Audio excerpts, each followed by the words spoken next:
नमस्कार दोस्तों, मैं हूं बेनाम 2.0 और आज मैं आपको भानगढ़ की आपी बीती कहानी सुनाने वाला हूं। तो चलिए कहानी शुरू करते हैं।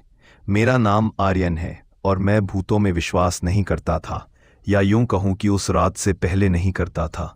हम तीन दोस्त थे, मैं, कबीर और विक्रम। हम दिल्ली के रहने वाले वे लोग थे जिन्हें लगता था कि दुनिया मुट्ठी में है और डर सिर्फ कमज़ोरों को लगता है। वह नवंबर की एक सर्द शाम थी। हमने प्लान बनाया भानगढ़ जाने का। क्यों? सिर्फ इसलिए नहीं कि वहां के खंडहर देखने थे, बल्कि इसलिए क्योंकि कबीर ने शर्त लगाई थी। उसने कहा था, सब बकवास है, एएसआई ऑक का बोर्ड की सूर्यास्त के बाद रुकना मना है। यह सिर्फ इसलिए है ताकि वहां जंगली जानवर हमला न करें। भूत वूत कुछ नहीं होते। हम लगभग शाम के 5 बजे भानगढ़ के गेट पर पहुंचे। सूरज पहाड़ियों के पीछे छिपने ही वाला था। वहां का माहौल अजीब था। गेट के बाहर बहुत शोर था। पर्यटक हंस रहे थे, फोटो ले रहे थे। लेकिन गेट के अंदर जैसे ही आप उस मुख्य द्वार को पार करते हैं, हवा बदल जाती है। गार्ड सीटी बजा रहे थे, सबको बाहर निकाल रहे थे। जल्दी करिए, टाइम हो गया है। एक बूढ़े गार्ड ने हमें घूर कर देखा। उसकी आंखों में गुस्सा नहीं, बल्कि एक अजीब सी दया थी। उसने कहा, बेटा निकल जाओ, अंधेरा होने वाला है। हमने हामी भरी, लेकिन निकले नहीं। हम हनुमान मंदिर के पीछे की झाड़ियों में छिप गए। हमारा प्लान था कि गार्ड्स के जाने के बाद हम किले के मुख्य महल, रॉयल पैलेस तक जाएंगे और वहां रात बिताएंगे। लगभग शाम के 7 बजे तक पूरा किला खाली हो चुका था। वो शोर, वो हंसी, वो पर्यटकों की आवाजें सब गायब। अब वहां सिर्फ हम तीन थे और मीलों तक फैला वो वीरान, श्रापित शहर। शुरुआत में हमें मजा आ रहा था। विक्रम ने अपनी टॉर्च जलाई और हम जौहरी बाजार की तरफ बढ़े। ये वो जगह है जहां कभी नर्तकियां रहती थी।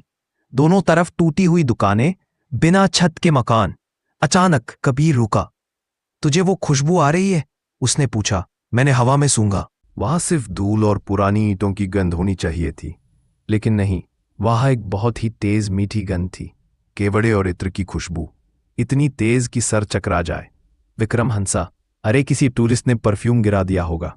लेकिन मुझे वो हंसी खोखली लगी, क्योंकि वो खुशबू ताज़ा थी, जैसे कोई अभी अभी वहां से गुजरा हो। जैसे जैसे हम मुख्य महल की चढ़ाई चढ़ने लगे, तापमान गिरने लगा। दिल्ली की सर्दी अलग होती है, लेकिन ये ठंड हड्डियों में चुभने वाली थी।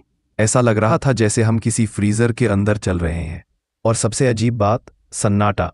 जंगलों में रात को कीड़े बोलते हैं, झींगुर की आवाज आती है, लेकिन भानगढ़ में पिन ड्रॉप साइलेंस। ना हवा की सरसराहट, ना पत्तों का हिलना।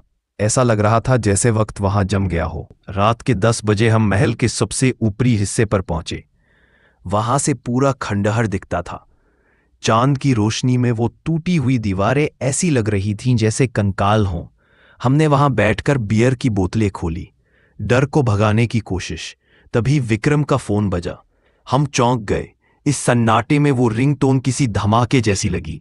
विक्रम ने स्क्रीन देखी और उसका चेहरा सफेद पड़ गया। क्या हुआ? मैंने पूछा। उसने फोन मेरी तरफ घुमाया। No service.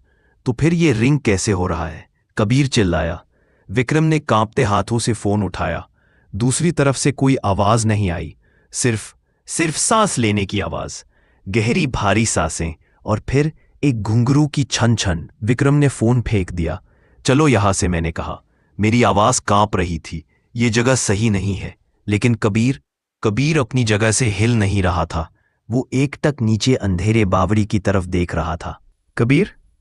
मैंने उसका कंधा हिलाया। उसने मेरी तरफ देखा। उसकी आंखें, मैं वो आंखें कभी नहीं भूल सकता। वो कबीर की आंखें थीं, लेकिन उनमें कबीर नहीं था। उसकी पुतलियां पूरी तरह फैली हुई थीं। उसने एक अजीब भारी आवाज में कहा, वो बुला रही है। इससे पहले कि हम उसे रोक पाते, कबीर दौड़ पड़ा। ऊपर की तरफ नहीं, नीचे, अंधेरे गलियारों की तरफ। अब मैं और विक्रम अकेले थे और कबीर गायब था। हमारे पास एक ही टॉर्च थी। हम उसका नाम पुकारते हुए नीचे भागे। कबीर, कबीर! हमारी आवाज दीवारों से टकराकर वापस आ रही थी, लेकिन जवाब में कोई इंसानी आवाज नहीं थी। तभी मुझे लगा कि मेरे कान के ठीक पीछे कोई फुसफुसाया, पीछे मत देखना। मेरा पूरा शरीर सुन्न पड़ गया। मैंने विक्रम का हाथ पकड़ा। उसका हाथ बर्फ जैसा ठंडा था। तूने कुछ सुना? मैंने पूछा। विक्रम रोने लगा था। एक 25 साल का हट्टा कट्टा लड़का बच्चों की तरह सुबक रहा था। आर्यन, मुझे पैरों की आवाज आ रही है। बहुत सारे पैर हमारे चारों तरफ। मैंने टॉर्च घुमाई। वहां कोई नहीं था, लेकिन पत्थरों पर परछाइयां ऐसे नाच रही थीं जैसे वे जिंदा हों। वो खंडहर, वो बदल रहे थे। ऐसा लग रहा था जैसे टूटी हुई दीवारें वापस जुड़ रही हैं। मुझे भ्रम हो रहा था कि बाजार में दिए जल रहे हैं। एक पल के लिए मुझे लगा कि वो बाजार भरा हुआ है, लोग खरीदारी कर रहे हैं, लेकिन उनके चेहरे नहीं हैं। यह मेरा वहम था या हकीकत, मुझे नहीं पता। लेकिन तभी हमें कबीर की चीख सुनाई दी। वो गोपीनाथ मंदिर की तरफ से आई थी। हम वहां पहुंचे। मंदिर एक गर्भगृह के पास कबीर घुटनों के बल बैठा था। वो हवा में किसी चीज से बात कर रहा था। माफ कर दो, मैं नहीं जानता था, माफ कर दो। वो लगातार यही रट लगा रहा था। जैसे ही मैंने उसे छूने के लिए हाथ बढ़ाया, एक जोर का झटका लगा, जैसे किसी ने मुझे अदृश्य हाथ से धप्पा दिया हो। मैं 10 फीट दूर जाकर गिरा। टॉर्च गिर गई और बुझ गई। घुप अंधेरा। उस अंधेरे में मैंने वो देखा जिसे देखने के बाद इंसान कभी सामान्य नहीं रह सकता। कबीर के पीछे मंदिर के खंभे की आड़ में एक आकृति थी। वो हवा में तैर रही थी। उसके बाल जमीन को छू रहे थे और उसकी गर्दन एक अजीब कोण पर मुड़ी हुई थी। उसने अपनी गर्दन सीधी की। हड्डियों के चटकने की कड़क कड़क आवाज उस सन्नाटे में गूंज उठी। मेरे अंदर का सारा साहस खत्म हो चुका था। बस एक ही जानवर वाली प्रवृत्ति, इंस्टिंक्ट बची थी। मैंने विक्रम को खींचा, उठा कबीर को। अभी पता नहीं कैसे हमने कबीर को कंधों पर उठाया। उसका शरीर पत्थर जैसा भारी हो गया था। हम भागे, हम पागलों की तरह भागे।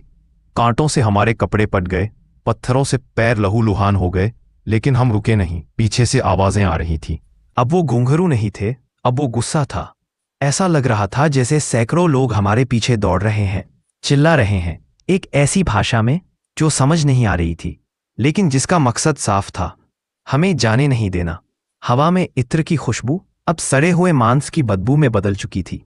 मुझे ऐसा लग रहा था कि कोई मेरे बालों को खींच रहा है, कोई मेरी शर्ट नोच रहा है। मुख्य गेट अभी भी दूर था। तभी कबीर, जो अब तक बेहोश था, मेरे कंधे पर अचानक हंसा। एक सूखी शैतानी हंसी। उसने मेरे कान में कहा, तुम जा रहे हो, लेकिन मैं यहीं रह गया हूं। मैंने उसे झटका देकर गेट के बाहर फेंका और हम दोनों उसके साथ गिर पड़े। हम किले की सीमा से बाहर आ चुके थे।